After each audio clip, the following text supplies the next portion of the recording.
خوشگل صدیقی قادری رضوی جن سے آج یہ ایک تقریر نحمده ونصلي على رسوله الكريم فأعوذ بالله من الشيطان الرجيم بسم الله الرحمن الرحيم وأحل الله البيع وحرم الربا صدق الله مولانا العظيم وصدق رسوله النبي الكريم ونحن على ذلك لمن الشاهدين والشاكرين والحمد لله رب العالمين.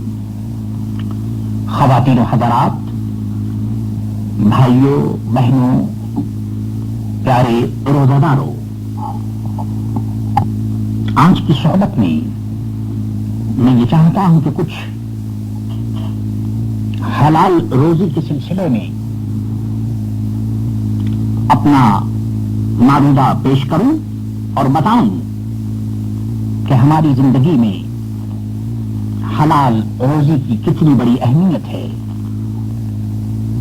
آپ اچھی طرح جانتے ہیں کہ جب ایک شخص کلمہ طیبہ پڑھ لیتا ہے اور وہ مسلمان ہوتا ہے تو پھر اس کی ذمہ داریاں بڑھ جاتی ہیں. وہ قوم جو اپنے آپ کو مسلمان کہتی ہے اسے اپنی زندگی کے ہر اسٹیج پر یہ دیکھنا ہوتا ہے کہ آیا اس کا اللہ اس کا رسول راضی ہے یا نہیں. وہ اپنے کھانے پینے میں رہنے سہنے میں دوسری قوموں سے الگ ہے. دنیا کی دوسری قوموں کے لیے آزادی ہے، جہاں وہ چاہے اور جو چاہے وہ کھا سکتی ہے اور کھا لیتی. لیکن مسلمان ہونے کی پوزیشن میں اسے کھانے پینے کے سلسلے میں، کاروبار اور بزنس کے سلسلے میں یہ دیکھنا ہوتا ہے کہ کون سا کام ہے جو ایک مسلمان کر سکتا ہے، کون سی روزی ہے جو ایک مسلمان حاصل کر سکتا ہے. آپ کو اچھی طرح معلوم ہے کہ ہماری عبادت، ریاضت یا جو بھی ہم دین کا کام کرتے ہیں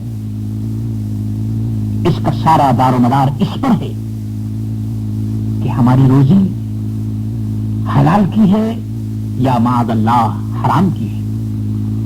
اگر حلال کی روزی ہے تو وہ روزی نور پیدا کرے گی. حلال کا کھانا آپ کے دل میں نور پیدا کرے گا اور سرور پیدا کرے گا. آپ کی عبادت مقبول ہوگی. حلال کی روزی چاہے وہ تھوڑی ہو، یاد رکھیے وہ بہتر ہے اس روزی سے جو حرام کی ہو اور بہت ہو. حلال کا ایک پیسہ حرام کے لاکھوں پیسے سے بہتر ہے. اس سلسلے میں میں حدیث پیش کروں. حضرت عبداللہ ابن مسعود رضی اللہ تعالی عنہ نے فرمایا کہ اللہ کے پیارے نبی صلی اللہ تعالی علیہ وسلم کا ارشاد ہے، فرمایا کہ طلب کسب الحلال فریضۃ بعد الفریضہ، کہ شریعت کے جو دوسرے فرائض ہیں ان کے بعد حلال روزی حاصل کرنا فرض ہے. پھر حضرت ابو بکر رضی اللہ تعالی عنہ نے فرمایا کہ سرکار ابد قرار صلی اللہ تعالی علیہ وسلم کا ارشاد ہے کہ جس بدن کو حرام غذا دی گئی وہ جنت میں داخل نہ ہوگا. آپ سن رہے ہیں کس انداز سے تلقین کی جا رہی ہے اور ہدایت دی جا رہی ہے کہ حلال کماؤ اور حلال کھاؤ. کیونکہ بندے مومن کے نزدیک صرف یہی مسئلہ نہیں کہ وہ صرف کما لے، بلکہ دیکھنا یہ ہے کہ اس کی کمائی حلال کی ہو، کھانا پینا حلال کا ہو اور رہنا سہنا جائز طریقے سے ہو. ورنہ آپ سن چکے کہ اگر بدن کو حرام غذا دی گئی تو وہ جنت میں داخل نہیں ہوگا. اللہ حضرت ابو ہریرہ رضی اللہ تعالی عنہ نے کہا کہ رسول کریم علیہ الصلاۃ والسلام نے فرمایا کہ لوگوں پر ایک زمانہ ایسا بھی آئے گا جبکہ کوئی اس بات کی پرواہ نہ کرے گا کہ اس نے جو مال حاصل کیا وہ حلال ہے یا حرام. خواتین و حضرات، وہ زمانہ آئے گا نہیں، وہ زمانہ آ چکا ہے. آج ہماری دوڑ اس بات میں ہے کہ کون آدمی زیادہ کماتا ہے، کون آدمی زیادہ اچھی زندگی بسر کرتا ہے. ہماری ریس اس لائن پر ہے، لیکن ہم اس کی پرواہ نہیں کرتے کہ آیا یہ جو مال آ رہا ہے، یہ جو ہمیں زندگی مل رہی ہے، یہ جائز طریقے سے ہے یا ناجائز طریقے سے.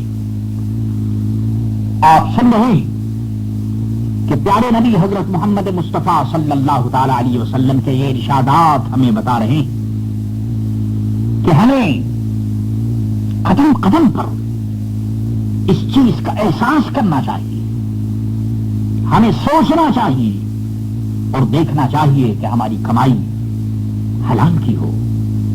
یاد رکھو، حلال کی کمائی جیسا کہ میں نے عرض کیا کہ نور پیدا کرتی ہے.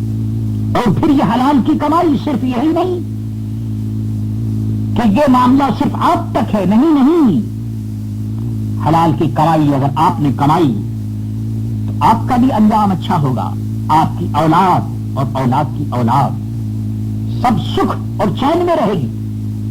اور اگر کمائی حلال کی نہیں ہے تو پھر صرف آپ ہی گرفتار نہیں ہوں گے، یہ سزا اور یہ مصیبت صرف آپ ہی کو نہیں ملے گی، آپ کے علاوہ آپ کی اولاد اور اولاد کی اولاد، اور جانے یہ کہاں تک سلسلہ چلے گا.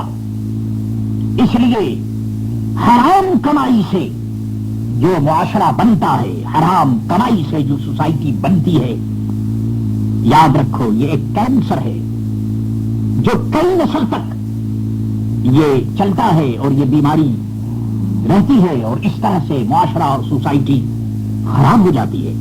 خواتین و حضرات، کھانے میں، پینے میں، کمانے میں، محنت و مزدوری میں امانت اور دیانتداری نہایت ضروری ہے. یاد رکھو، ملت اسلامیہ کے فرزندوں کا اور بیٹیوں کا یہ اہم فریضہ ہے کہ وہ اپنا پیٹ حلال کمائی سے بھریں اور حلال کمائی کھا کر کے اپنی زندگی بسر کریں. رمضان مقدس کے مہینے میں یہ تلقین کی جا رہی ہے. رب کریم آپ کو، مجھے اور سارے مسلمانوں کو حلال کمانے اور حلال کھانے کی توفیق عطا فرمائے. السلام علیکم.